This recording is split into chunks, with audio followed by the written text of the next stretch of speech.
determine the force in each member of the truss, taking the members are tension or compression. So, ang first is ang joint A ay ang pinang-arcon at ang arc time 4/4 is equal to 45 degree. Muna niya siya ang sign of cos. Then, ang AD, sa joint B, AD sin 45 minus CD sin 45 is equals to 450. Muna siya 450 pound. So, ang sa geometry dahil na symmetry, so, 2AD cos 45 degree is equals to 450 man. So, ito din siya. Sa AD, so, pagkaman sa AD is equals to 318.2 lb. I mean, pounds compression na rin siya.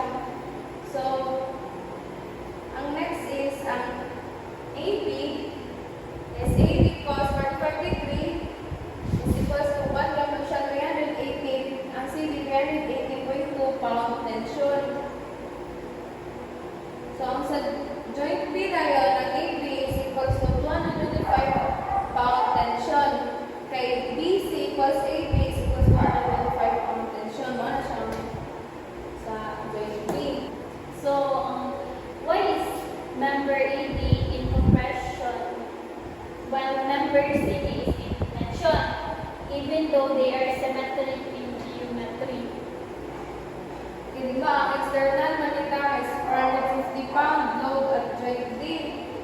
So, ang member AB, ika-push na siya into the joint to resist the downward load, mo na siya ang mag-indicate siya sa compression. So, ang member na CD is pulling away from the joint to balance the load. Sumunod na siya nga nag-indicate na tension. Determine the force in each member of the truss. State if the members are in tension or compression. So, as you can see right here, T, we got this force pulling down. So, ano siya? Sorry. Ano siya? Force. So, ang kani, pa-up ni siya, tapos pa-down niya po ni. So, kung pa-down siya, pa-up po ni. So, kung pa-down niya siya din, pa-up niya po ni. So, kani, palat ni siya.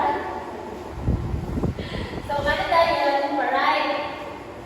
So, kani, sige zero force ni siya, and kani, there is a A, zero force po. So, sa joint D, so joint D naman ang naay force, so mo gina. So kay di pangita man ang theta dire, so minda to iso pag theta.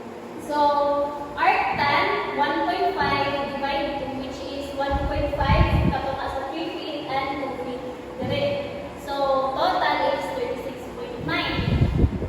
And then, so, summation of Fy na ta. Makasolve na ta summation of Fy, kaya na may data. So, FDC sin theta minus 300, which is close to 500 pound tension. So, sa Fx, FDC cosine 36.9 degree minus FDA is equals to 400 pound compression. So manang na siya sa joint D. So, sa joint C na ta. So, sa joint C,